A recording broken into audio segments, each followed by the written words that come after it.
पिछले एपिसोड के आखिर में हमने एमएम अकबर के बारे में टीज किया था। अकबर नीश ऑफ ट्रुथ और पीस फाउंडेशन संचालित करते हैं। ये पीस फाउंडेशन ही पीस इंटरनेशनल स्कूल चलाने वाली संस्था है। अकबर खुद सलाफी मूवमेंट के प्रचारक हैं और स्थानीय स्तर पे उन्हें केरला का जाकिर नाइक कहा जाता है। अकबर साल 2018 में जेल जा चुके हैं। केरल पुलिस ने उन्हें हैदराबाद एयरपोर्ट से हिरासत में लिया था।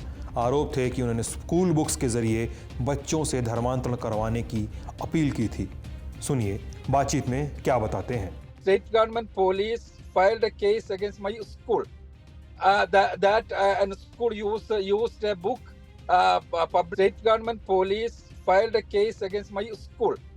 And school used a book published by a Bombay team. That book contains some materials prompting students to convert their friends to Islam. That was the case against me, not NIA, not ISIS issue or recruitment issue or funding issue or that type of issues. The case is now the case is going on. I'm on bail, in fact. It was 4 years ago, 5 years ago. In bail statement, Kerala, the court said that the case is baseless. You know, in the book, their allegation is in the book there is some material. The book is not published by us, publisher in Mumbai. We bought that book. We didn't teach that book, but there was a chapter according to the police, Kerala police. You know, that chapter prompting students to call their friends to Islam.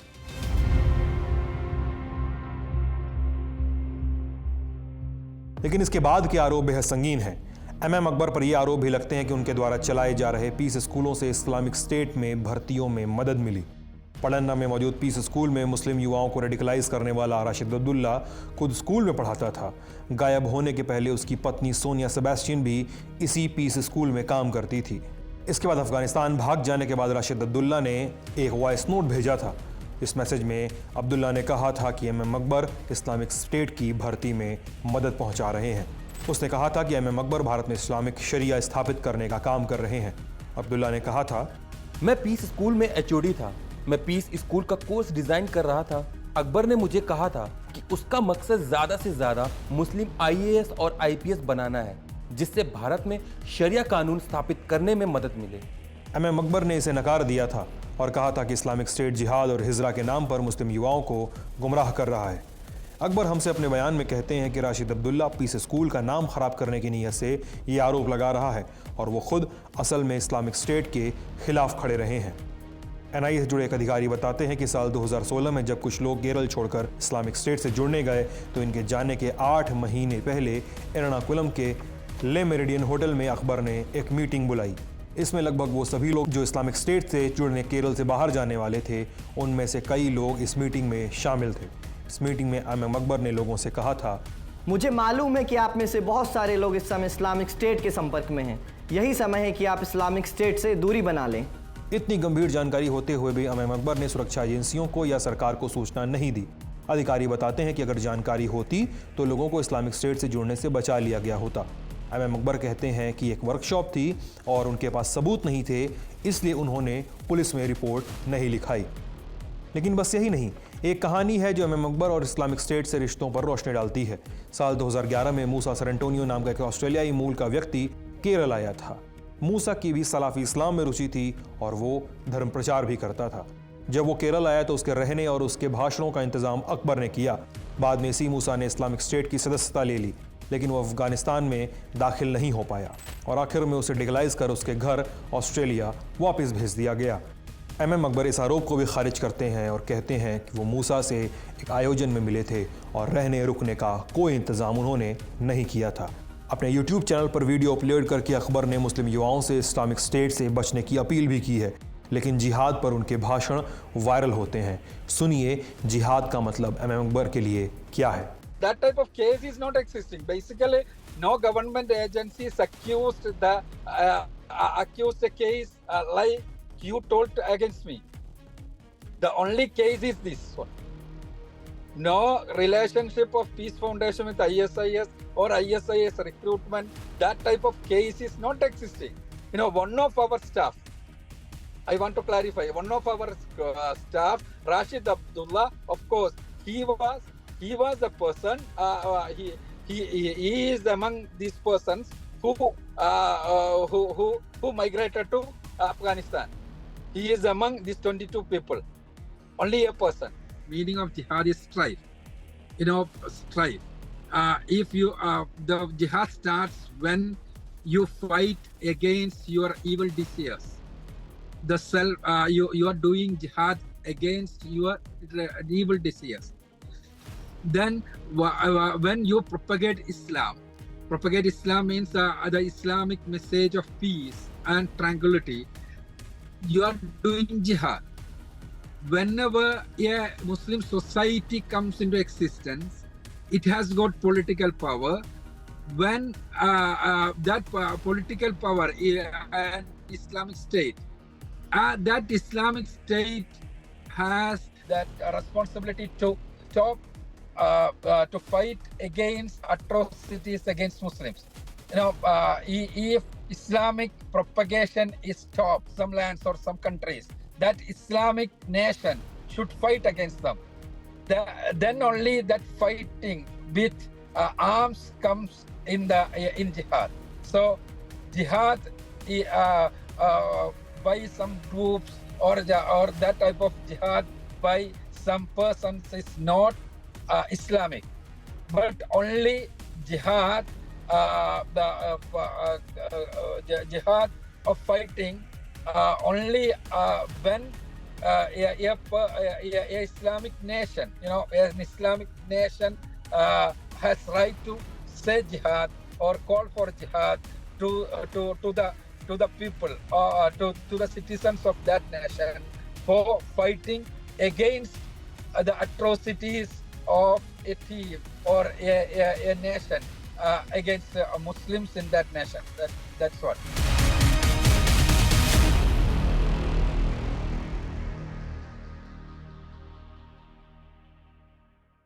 इतनी सारी बातों के बाद भी MM Akbar पर case क्यों नहीं दर्ज किया गया?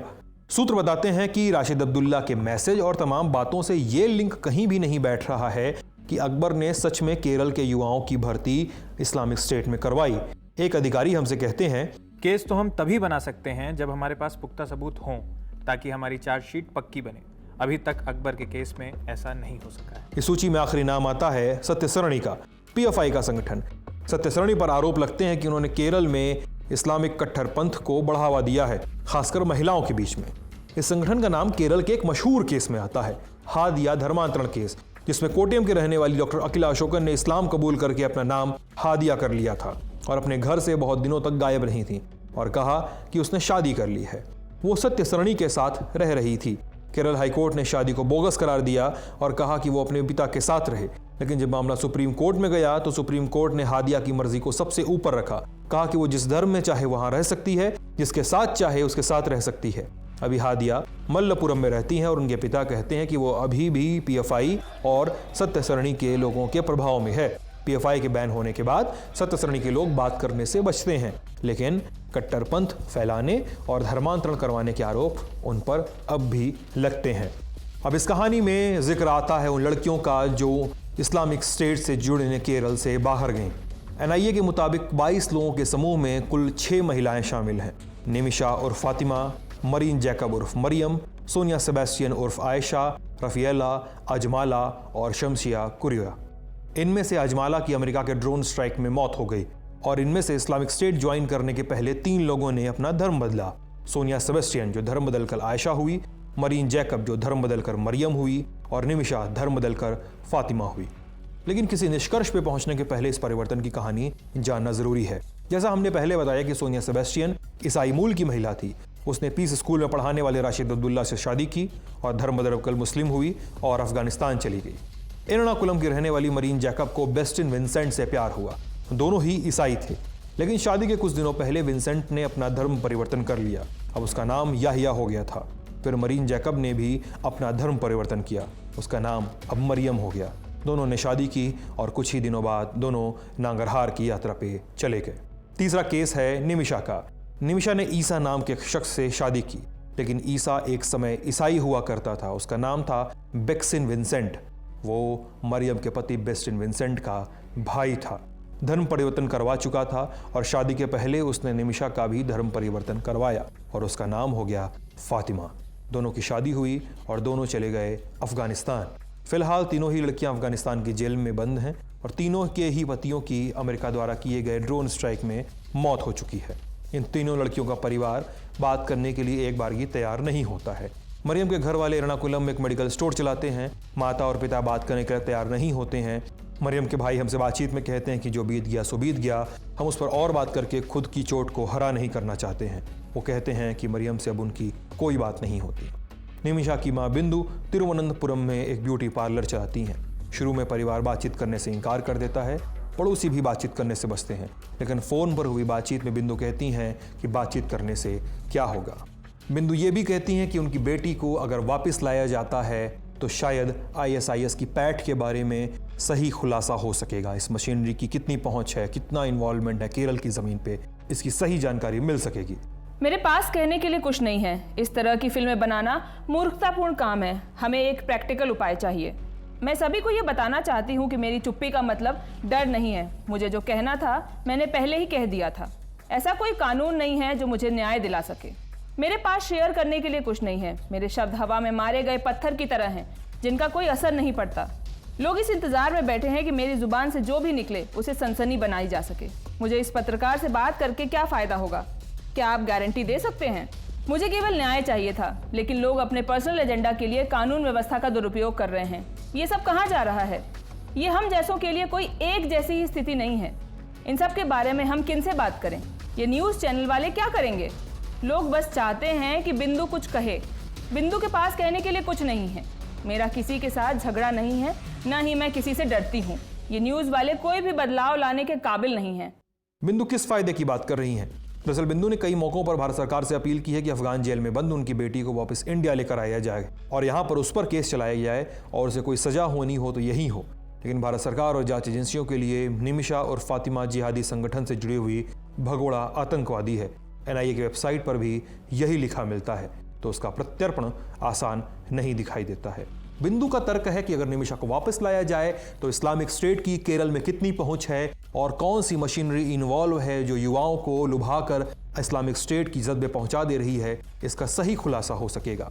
इस मुद्दे को लेकर टीवी चैनलों से लेकर सोशल मीडिया पर जाने वाले भाजपा नेताओं के सामने जब यह सवाल रखा जाता है कि जो अफगान जेलों में भारतीय मूल के आतंकी बंद हैं, उनके भारत में प्रत्यर्पण को लेकर सरकार की क्या योजना है, इस पर भारतीय जनता पार्टी के केरल उपाध्यक्ष AN राधाकृष्णन कहते हैं कि ये मुश्किल है। In the case of Nimisha, what happened? She has been deported to the Syria and she has been trained by the terrorist organizations. And a trained terrorist can be released only on the basis of a set of norms accepted and approved by the international communities. So India government cannot take a unilateral stand on it, number one. Number two, the India government has to fulfill all the procedure formalities to get back a terrorist who has been arrested and kept in a different country. It is not that much easy. So the argument, even the Supreme Court cannot do anything. लेकिन केरल छोड़कर गई कई लड़कियों के वापस आने की कितनी ख्वाहिश बची हुई है। NIA की जांच में शामिल कुछ पुलिस अधिकारी भी केरल से गई लड़कियों के बारे में खुलासा करते हैं। कहते हैं कि जब NIA के अधिकारियों के कहने पर महिलाओं के परिजनों ने उनसे वापस आने का आग्रह किया तो उन्हें जवाब मिला, हम हिंदुस्तान वापस आएंगे ज़रूर, लेकिन हिंदुस्तान फतह करने आएंगे। अधिकारी बताते हैं कि आतंकवादी गतिविधियों में शामिल रहे लोग देश की सीमा के बाहर रहें तो देश की सुरक्षा को खतरा काफ़ी कम हो जाता है। इस मुद्दे पे राजनीति भी हो रही है। केरल पुलिस और NIA के अधिकारी बताते हैं कि जब तक कुछ लोग पहुंचकर नांगरहाट नहीं चले गए तब तक तो कोई जानकारी ही नहीं आ सकी थी। पहले घरों में मैसेज आए थे, फिर जांच एजेंसियों को पता चला। कुछ केसों में तो घर वालों ने भी सही समय पर जानकारी नहीं दी। ऐसे में कुल कितने ऐसे केस प्रकाश में आए हैं पता ही नहीं चल पा रहा। केरल पुलिस और NIA के सूत्र कहते हैं कि ऐसी पूरी संभावना है कि केरल से अभी तक 100 से ज़्यादा लोग इस्लामिक स्टेट ज्वाइन कर चुके हैं। 22 लोगों की ही पहचान और कहानी अब तक सामने आई है। बाकी के बारे में कोई जानकारी नहीं। अनुमान है कि इनमें से अधिकतर अमेरिका के ड्रोन स्ट्राइक में मारे गए, कुछ सीमा पार करते हुए पकड़े गए तो वापस इंडिया डिपोर्ट कर दिए गए, कुछ को अरब देशों ने भारत भेज दिया, कुछ केरल के दूसरे इलाकों से अरेस्ट हुए और कुछ सरकारी गवाह बन गए। इसके अलावा केरल पुलिस ने साल 2017 में ऑपरेशन पिजन नाम का प्रोग्राम शुरू किया है। इस प्रोग्राम के तहत खुफिया विभाग ऑनलाइन उन युवाओं की शिनाख्त करता है जिनके इस्लामिक स्टेट द्वारा रिक्रूट किए जाने या कट्टरपंथी बनाए जाने की प्रबल संभावना है। उन युवाओं के सोशल मीडिया बिहेवियर की पड़ताल की जाती है। इसके बाद उन युवाओं से मिलकर उनका मनोवैज्ञानिक विश्लेषण किया जाता है, उनकी काउंसलिंग की जाती है। इस पूरी प्रक्रिया में केरल पुलिस के खुफिया विभाग और एनआईए के लोग शामिल होते हैं। अधिकारी बताते हैं कि केरल में अब इस्लामिक स्टेट की एक्टिविटी लगभग जीरो है। जो भी एक्टिविटी दिखाई देती है केरल पुलिस उसे हैंडल कर लेती है। लेकिन खुफिया विभाग के कुछ अधिकारी ये बताते हैं कि केरल के अंदर इस्लामिक स्टेट की पहुंच कितनी है इसका पता लगाना अभी मुश्किल है। वो कहते हैं, हम ये तो कह सकते हैं कि इस्लामिक स्टेट से जुड़ी घटनाएं अब सामने नहीं आ रही हैं, लेकिन एक ज़रूरी बात यह भी है कि अगर 100 से ज़्यादा युवाओं को इस्लामिक स्टेट से जुड़ना था तो वो जाकर जुड़ गए। उनके सारे डिवाइस, उनका सारा लेखा जोखा देश के बाहर चला गया। अब इंटरसेप्ट करना बहुत मुश्किल है। जो कुछ लोग अरेस्ट किए गए वो इंट्रोगेशन के समय कुछ बताते हैं तो उस पर ही भरोसा किया जा सकता है। ऐसे में इस्लामिक स्टेट का असली प्लान और उसकी पहुंच जान पाना मुश्किल है। इसके अलावा कासरगोड के पुलिस अधीक्षक वैभव सक्सेना हमसे बताते हैं कि समय समय पर केरल पुलिस ऐसे प्रोग्राम और कैंप संचालित करती रहती है जिससे युवाओं को इस्लामिक स्टेट के रास्ते पर जाने से रोका जा सके। लेकिन एक बात इन सब के बीच तय है कि असल केरला स्टोरी बस कुछ लड़कियों की और धर्म परिवर्तन की कहानी नहीं है।